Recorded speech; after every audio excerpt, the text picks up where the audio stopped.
So earlier in the month, our favorite luminary of trans politics, Joe Rogan, has brought somebody on called Dr. Deborah So, who is evidently some sort of doctor. I saw a couple of clips from the discussion they had, and I was impressed with how dumb it all was. And I thought it might be nice for us to take a look at the segment together. Dr. Deborah So debunks claims of a gender spectrum. I am very surprised to see how that goes for her. The Joe Rogan experience. Within sex research in particular, I feel like sex research was the canary in the coal mine, because we saw this coming decades ago in that one professor, Michael Bailey at Northwestern University, there's been a long history that's ugly between sex researchers and transgender activists. And Michael Bailey wrote a book, I think it was 2003, that really enraged some activists. And I have to say, trans activists don't speak for all transgender people. I have many trans people who've reached out to me over the years telling me that. So, right off the bat, we're going to try to do this real professional-like, okay? Right off the bat, if you're a doctor and you're saying, and you're opening by talking about trans activists being crazies and how you actually have some super cool trans friends that are actually, like, totally cool with the stuff that you've said, it's a very interesting way for an academic to begin talking on this. They actually agree with me. But I feel activists tend to be the most vocal. They tend to be the most aggressive. And so after researchers saw what happened to Mike, I mean, in the book, I talk about the things that they did to him. Some of them were very unethical, and they really tried to ruin him professionally and his personal reputation as well. And so after that, people said, well, I'm not touching the subject because it's just not worth it. And so anyone who has tried to counter trans activists since then also face really serious, repercussions. So this is the same language that is peddled by race realists. This is the exact same thing that they say.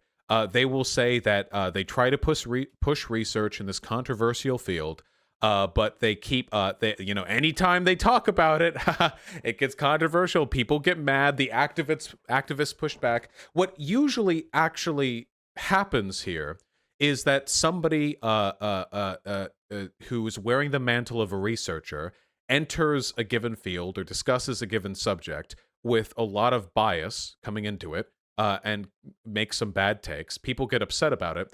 And then rather than doing the adult thing to do, which would be to recognize that your work is contentious and continue pushing on, or here, God willing, maybe change some of your opinions on the matter, what you instead do is you make an identity out of the fact that people disagree with you.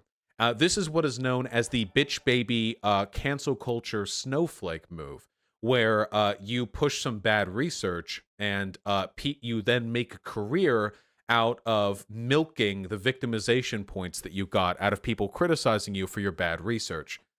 You can actually see this in her Wikipedia page, where the entirety of her career section is dedicated to her since 2015, opposing what seems to be the scientific and medical consensus on transgender on transgender issues.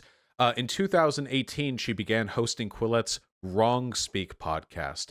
How deliciously self-congratulatory. Wrong Speak. Yes, you're just like Winston Smith in 1984. You're trying to find the truth at the heart of a corrupt and deceitful society while the world barrels in from all sides, instead of what you actually are presently at this moment, which is in all likelihood a very wealthy and influential person being interviewed by the head of the largest podcast in the United States of America. Just as a default position, anyone who comes at research from I'm canceled, my controversial takes have gotten me in hot water, but that's because they can't handle the science. Probably not a great researcher. Oh, and she was a student of Ray Blanchard, apparently, the person who came up with the unscientific and medically unsupported hypothesis, I believe, of autogynephilia. That trans women are just narcissists who want to fuck themselves, so they become women, I guess. So we can see this woman has a pedigree of bad behavior, both intellectually and academically. But let's see. Let's see. So I think that's been part of it. And I think also with more broadly with this ideology, that students are being taught this and they graduate, they go out into the real world, they get jobs. And a lot of people, even 5 years ago, I would say, dismissed a lot of this ideology, especially around gender. They would say, that's only in academia. That is not something that's actually going to affect me in my real life.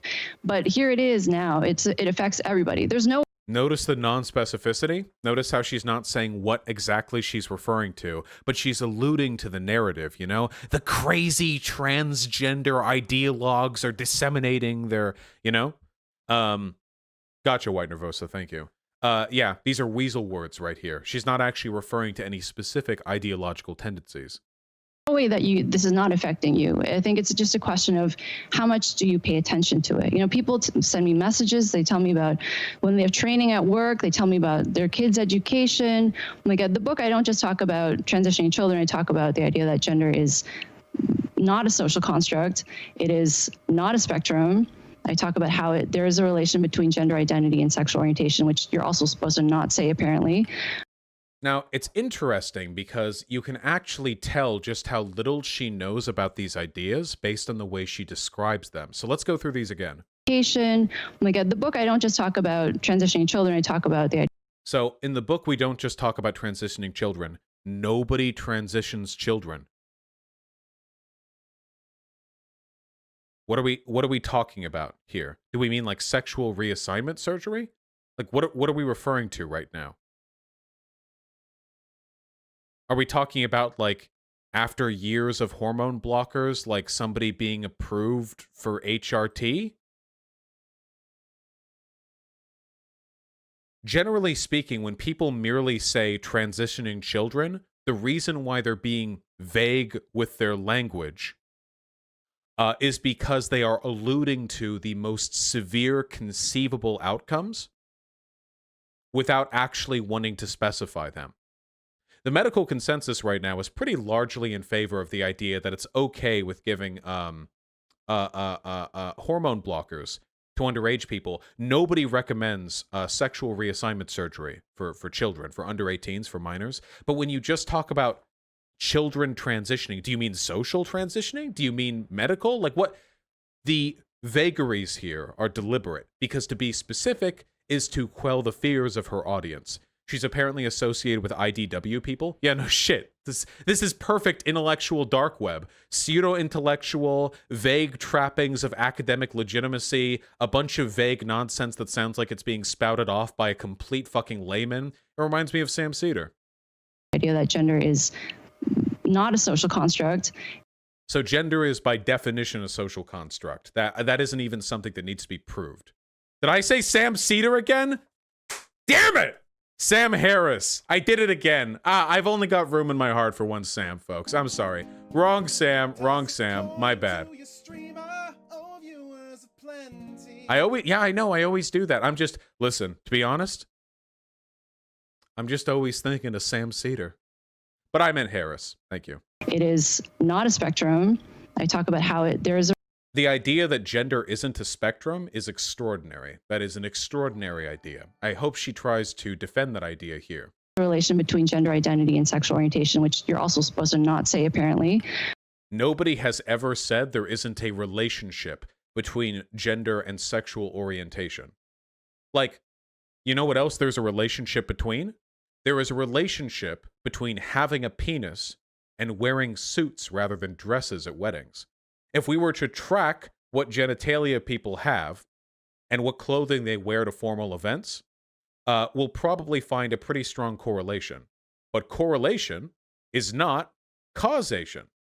Just because there is a correlation there does not mean that there is an inherent biological intrinsic relationship between these things. I talk about sex differences, and these are all things that are considered taboo, and I don't understand. Nobody considers it taboo to talk about sex differences. Listen how much she bitches about how canceled she is. We never should have let cancel culture, like the narrative of cancel culture, end up growing to the size that it has. Holy fucking shit. Now every single person with a bad idea goes online, gets criticized for it, and makes a fucking career out of the fact that they had a bad idea. And why we can't just have a fact-based conversation. We're not saying that this information justifies discrimination against people. In fact, I'm always very clear to say that it doesn't. Well, I think that is a meaningless statement. If you say trans women are men, but that doesn't mean you should be mean to them, you've already done the mean thing. You can't. The discrimination is based on on your unwillingness to recognize their gender identity. That's like saying, well, yeah, being gay is unnatural and a sin, but that doesn't mean you should be mean to them. Well, it doesn't matter. You've already enabled the conditions. this is one of the reasons why you're so important, because you're obviously a very intelligent, kind person, and you're not a hateful person, and you're not in any way discriminating. You're looking at this as a scientist, and you're looking at this as a person who is very frustrated by the fact that you can't discuss science. Yes, you can. Yes, you can. You can discuss all of this. You're on the biggest podcast in America right now. You're currently discussing this. You're not counterculture right now. Particularly when it comes to really critical aspects of people's lives, which is sex and gender.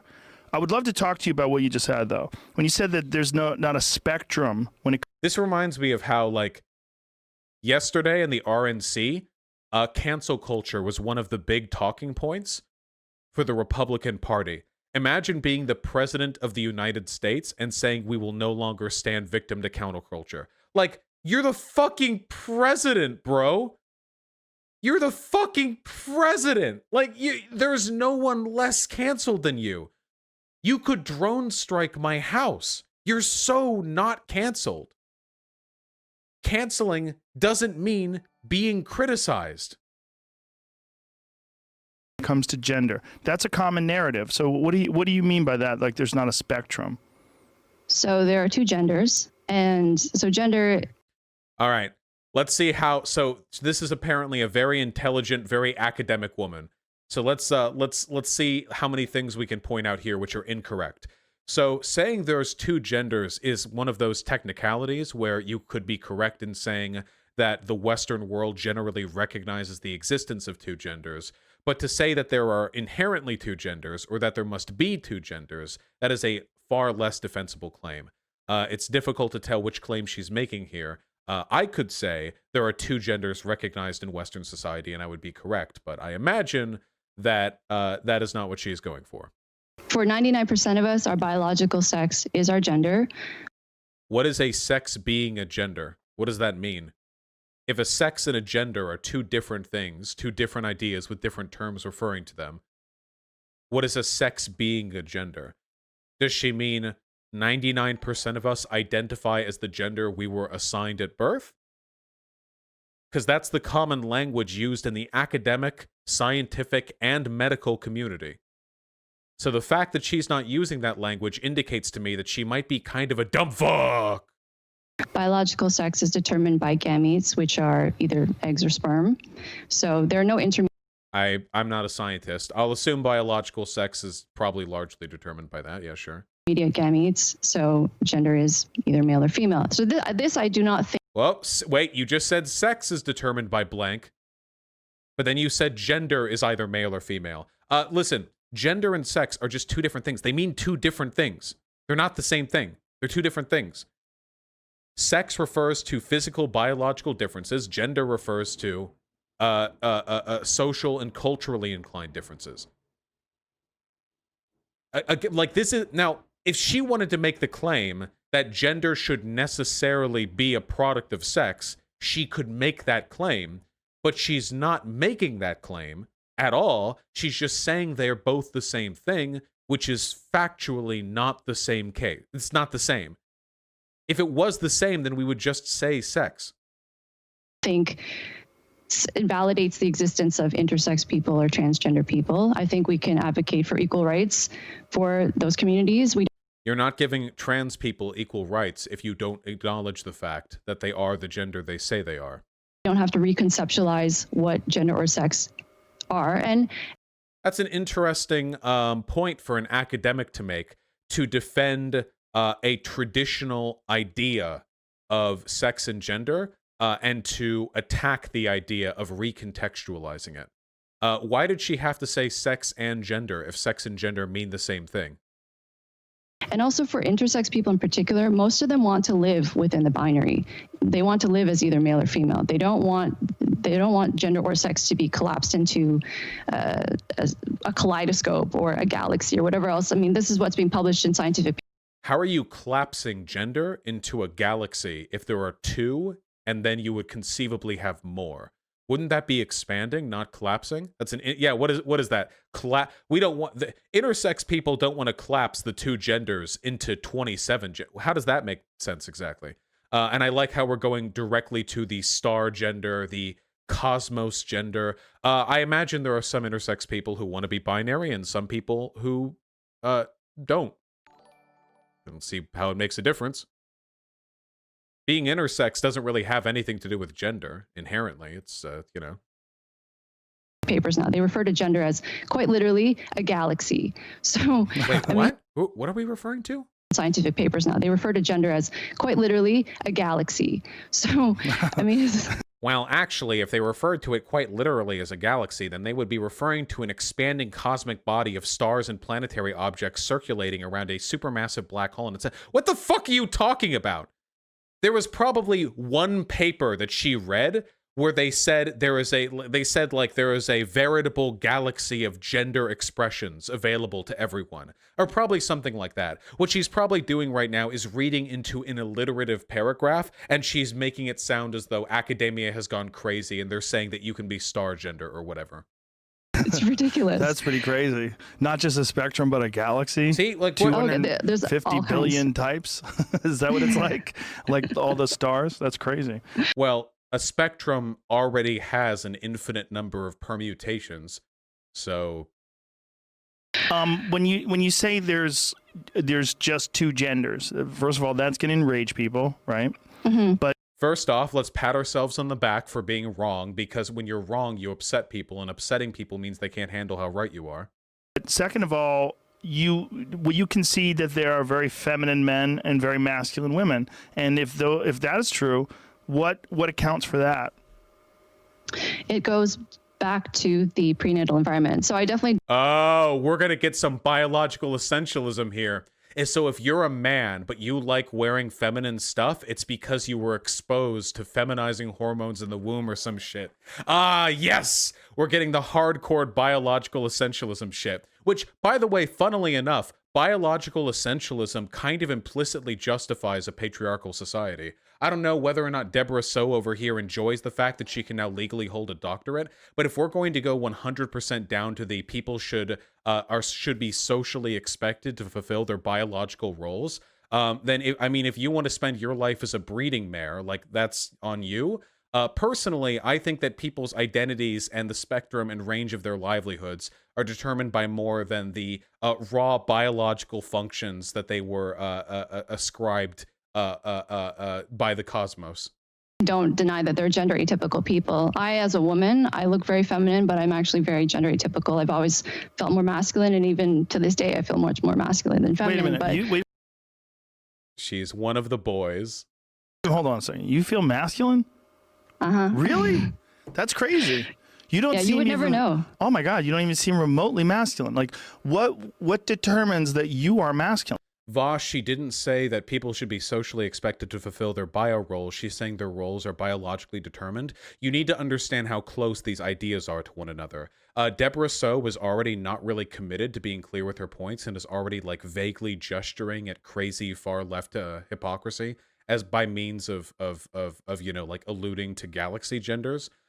So we have to kind of understand the points that are being gotten at here. And this is a very, very common talking point in the IDW space. The idea that like fundamentally we're just meat machines that are biologically driven to do X or Y based on the chemicals we're exposed to, and that people who deviate from that, like they can if they want to, but these are our roles. And this is for a very long time been a mechanism to suppress women or to suppress gender nonconforming people. It's not exactly a new strategy. So, yeah, we live in a society. I would say, well, from a young age, I'd always been more like boys. I looked like a boy when I was younger. My friends were always boys and guys, and I've just always felt more like a man, just like you feel like a man, right? It's gender is one of those things in terms of how we describe. Wow. Then gender isn't sex, is it? That's interesting. You sure are. I'm sorry. Wait. So do you? Is there like is your body like 38% male, or are you acknowledging that gender expression is in fact a different thing from sex? Because if we recognize that gender and sex are not the same thing, which again they aren't. That's just a fact.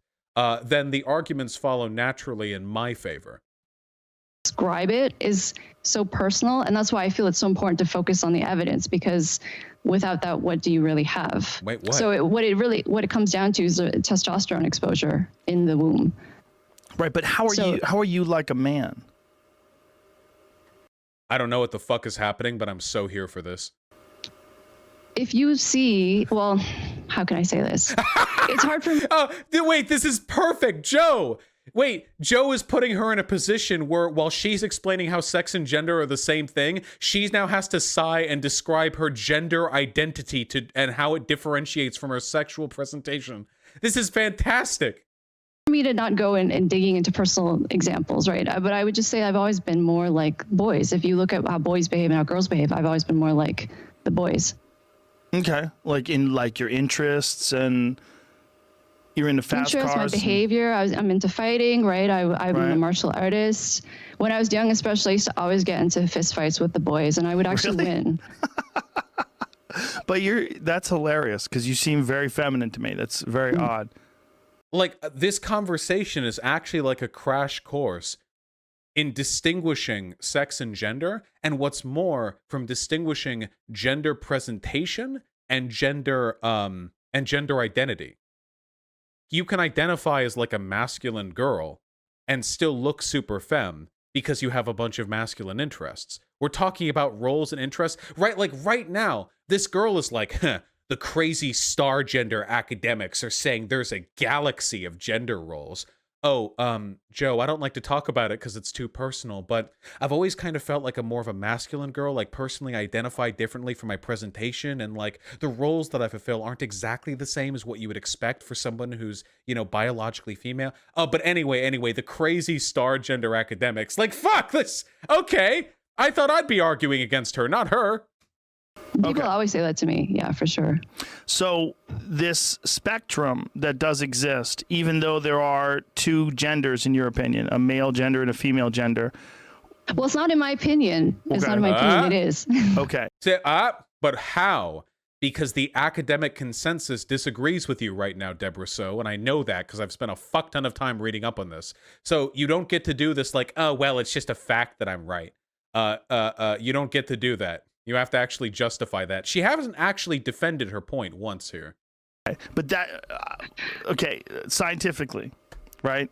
There's two genders. But this is obviously a hot button subject, right? If saying there's two genders will get you canceled. God, the obsession with the circle jerking over them being canceled. Joe, a multi-millionaire podcast host, and Deborah So, currently on said podcast. Hold on, just 1 second. If I go to Google Trends right now and I look up Deborah, how's it? No H, Deborah. So this is what happens when you go on Joe Rogan, guys. This is what happens. Everything Deborah So had done beforehand, her entire life, her entire career, all of it, paled in comparison to, whoa, okay, something happened back in 2018. She went back on, this was another Joe Rogan appearance, wasn't it? This was definitely another fucking Joe Rogan appearance, wasn't it? Hold on.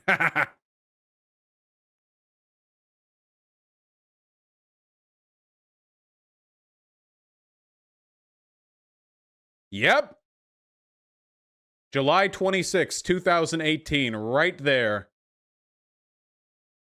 Right fucking there. How canceled you are. I don't like, I really, really, really do not like this narrative of like, oh, we're being silenced for our controversial opinions. Deborah, so the reason why people don't like you is because, at least from everything I've seen of your work, you're just not correct. You have not sufficiently justified your premise that gender and sex are the same thing, and in fact, this interview is indicating that they are different things. And if gender was merely a term used to refer to sex but by a different name, then you wouldn't be able to describe how your gender was more masculine than you might expect for somebody of your sex. There is clearly an element of your gender, in your own words, that is culturally and socially conditioned rather than just a product of your biology, unless you think literally everything that we do is exclusively a product of biology and there's no social influence that pays into it, and which would be a ridiculous position to hold. Nobody fucking believes that. So the reason you quote unquote get canceled, which you're not, again, you're well known and well exposed, and you apparently had who dares?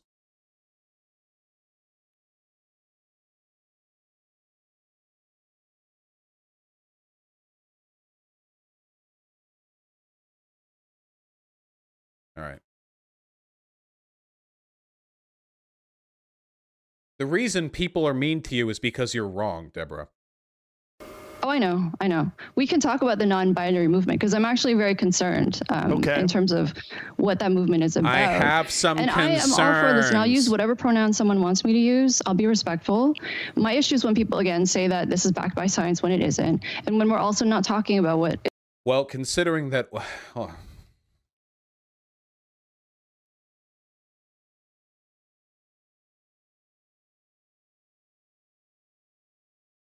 Literally, if you Google gender, this is the first thing that comes up. Either of the two sexes, especially when considered with reference to social and cultural differences rather than biological ones. The term is also used more broadly to denote a range of identities that do not correspond to the established ideas of male and female. I don't normally like deferring to like dictionary definition, but if you but like this idea that these are that gender is exclusively biological is just I'm going to continue harping on this point because she hasn't done anything to justify her beliefs here, so I don't feel I have any obligation to continue attacking them. It's actually about. So for a lot of people who are identifying as non-binary, I think it's coming from a place of sexism in society or homophobia. So a lot of people who identify as non-binary, especially among people who are born male, they will normally come out as gay, as a gay man, and then decide to be non-binary. Or for people who are born female, many of them they feel a lot of discomfort around their bodies, the changes they experience. I mean, historically, we've had ideas for non-binary people that have existed longer than the current country that we live in. Like there are social conceptions of non-binary people which predate the birth of Christ. So the idea that this is exclusively some kind of social aversion to certain types of prejudice is just not justifiable. Being a woman, they don't like the attention that they're getting. They don't want to be sexualized. For some of them, they have exposure to pornography at a young age, and they think that is actually what sex is going to be like, and they think, what the fuck does that have to do with being non-binary? What? So like little Timmy at 8 years old stumbles on the family computer and sees like a woman getting like fucking DP'd by two like big fat dick chads, and then little Timmy's like, I'm not a boy anymore. Wait, what? What does porn have to do with gender identity? What in porn makes people not want to be binary? think I don't want that. So how do I avoid that? Well, if I become something other than a woman, I will not have to experience this. And no one is saying to them, you know, Is that a thing? So AFAB people see porn at a young age and they think, I don't want to get DP'd by two giant dick chads, so I won't be a woman. I guess it's a hypothesis. I don't know if it's plausible. The main thing that's stopping me from believing this is that the fact that all of the trans and non-binary people I know are horny as fuck. So I have difficulty believing exposure to porn would make them less likely to want to be the thing they're looking at, you know? So that's the main disconnect here. You know, I've I don't know. You know, number one, pornography. I'm definitely not anti-porn. You know, I used to write for a very prominent men's magazine, so I have no issue with that. I just think we have to be able to have a conversation saying, you know, if you feel different, that doesn't mean you shouldn't be a woman. Or why not? With regards to pornography, it's entertainment. So that's not what sex is going to be like. This is so weird. I think what she's trying to allude at is the trauma argument. The only reason people are non-binary is because they're traumatized by sex or gender or something like that at birth. Get there. Man, is that really it? I don't know. I'm going to be honest with you guys. Are you ready for the ultimate Squad W take? Are you fucking ready for it? I think the real reason why this woman is prominent and has been let on Joe Rogan twice is because she A, milks her victimhood cancel culture bullshit, B, because she's very attractive, and C, because she does that one of the boys shit. Because I know that shit plays well with Joe Rogan. That is what I think. Because she didn't even do a particularly compelling job defending the premises that she was arguing for there. She never even attempted to justify the whole sex is gender, that thing, you know? So I don't know. Yeah. You know how it is with women, guys. Just no merit whatsoever on their own. Just with the sex appeal, you know, always with the Squad W, shaking their milkers, milking people, with their ass jiggle. That's what I'm saying. You know, boys in chat know what I'm talking about. Squad W. Woe to be a man in this society when you go to the job, the job play. It's like that political cartoon, you know? Remember the political cartoon that you maybe saw a while ago where like you're looking up, there are two guys looking up at two big staircases, and one of them is like a really long, arduous staircase with huge steps that are 20 feet tall, and it's like, get a car, pay off your student debt, and like the guy looks really, really tired, and then the other guy is able to make a bridge with money. That's what the femoid privilege is, right there. Constantly stupefying men with your looks. I'm trying to get increasingly ironic here so you all can know that I'm joking, but I don't know how far I have to go to make that clear. As my audience grows larger, I know that there's a greater and greater possibility of people who are actually sexist watching me, so I have to, how crazy do I have to get with it, you know? Do I have to go far? Am I too far? Do I need to go more ironic? We're just going to cut it here, okay? We're going to cut it right here. We're going to say this is the correct amount of irony. You need a silly joke voice? Fuck, you're right. That's what I'm missing out on. I'm missing out on the silly joke voice.